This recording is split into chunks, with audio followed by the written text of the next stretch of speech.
So guys, unless you've been living under a rock for the last week, you'll know that Tudor has released a new dive watch. And wow, this one is really dividing opinions.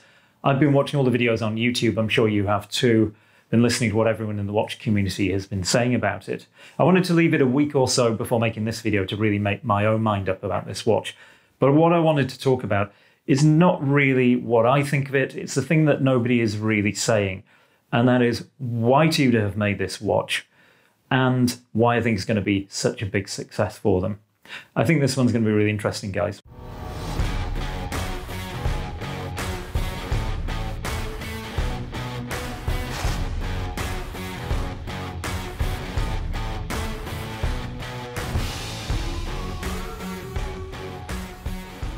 So guys, quick wrist check before we get started. I'm wearing the Oris Divers 65 today. Great little watch, really nice retro vintage kind of feel to it.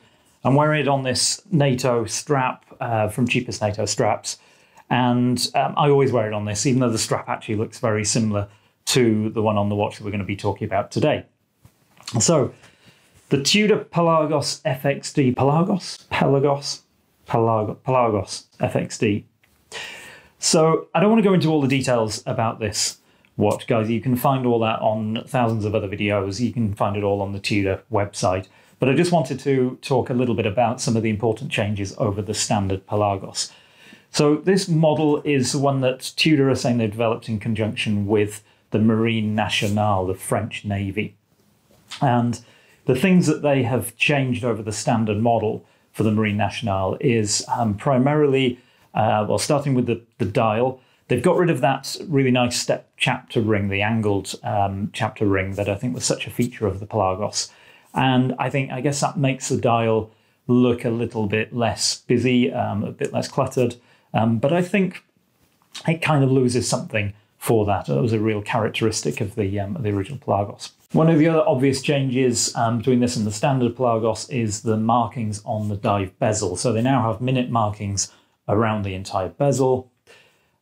They've also changed the dial scale, and that now kind of works in reverse. Now, Tudor say that the Marine Nationale divers use the scale for underwater orienteering and kind of timing themselves between 2 points before they need to change direction. Now, I'm not sure why the dive scale has to be reversed for that, but, you know, look, guys, I'm an idiot, so if you know the answer to that, or if you happen to be in the Marine Nationale and you're watching this, then please feel free to leave me a comment. So probably the biggest difference with the FXD and the standard Pelagos, and guys, this is the thing that everybody is getting their knickers in a twist about, is the case of it is fashioned from a single piece of grade 2 titanium, a single block. It's what you'd call traditionally an Inca block case. And what that means is it has fixed lugs, and that's kind of where the FXD name comes from. It's an abbreviation of fixed. What does that mean? Well, it means there's no bracelet. You can't have a bracelet with this watch, it simply won't fit.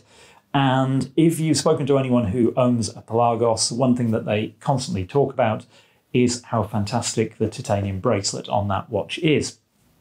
So this one is supplied with a NATO strap and a rubber strap. The NATO strap, Tudor refers to as having this kind of high-tech self-fastening system.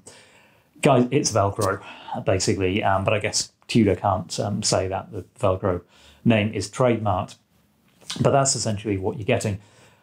Do I like it? Yes, I like it. I like the look of the strap. I'm not a big bracelet fan. I've got a couple of watches that have got bracelets, but I generally like a rubber or a NATO or fabric strap on my watches. Do I like the look of the watch overall? Yes, I do. I really like what they've done with this piece. I think that it looks really interesting, really different, a nice development from the Pelagos, the standard model. And guys, I would like to add one to my collection. Now, what I find really interesting about this new release from Tudor is also their strategy behind it. Let me explain what I mean by that. So I've been in marketing for about 25 years, and I think I know what Tudor's marketing team might be thinking with this new release. It's no surprise that Tudor aspires to be more like Omega, or at least they want more of Omega's market share. And I think it's no coincidence that within 2 years of Omega launching their Seamaster No Time to Die James Bond edition. It's a Grade 2 titanium dive watch with a vintage aesthetic. Great piece and one I hope to add to my collection. That Tudor comes out with this new Pelagos. Grade 2 titanium dive watch with a vintage aesthetic, but this time, instead of having a fictional character in the way that Omega have with their James Bond affiliation, Tudor have a partnership with the Marine Nationale, who, as far as I'm aware, their divers are very much like the SBS special forces that we have here in the UK. It's a great story to tell your mates when you're showing them your new watch down the pub. And I think that Tudor are targeting that slightly younger customer who, you know, will find that really engaging story. I think you've made your point, Goldfinger. Thank you for the demonstration. Choose your next witticism carefully, Mr. Bond. It may be your last. Will it be a success for them? I think it's already a success. Look, within the last few days, I decided that I would love to add this piece to my collection. And so I started contacting ADs, locally first and then further afield, as I found that no ADs actually in my area have this watch. They are all sold out. I think that Tudor have probably, the first allocations have probably been quite small, but nevertheless, nobody has got this watch. It's completely sold out. ADs are taking waiting lists from what I can understand for this piece. So is it a success based on that? Yes, it's a fantastic success. And I think it will be a big hit for the brand. Guys, I'd love to know what you think of the Tudor Pelagos FXD, and if you share some of my opinions or if you disagree, please tell me in the comments below. If you like this video, please give it a thumbs up, please subscribe and hit the bell icon for notifications when the next video drops. Guys, I'll see you in the next one.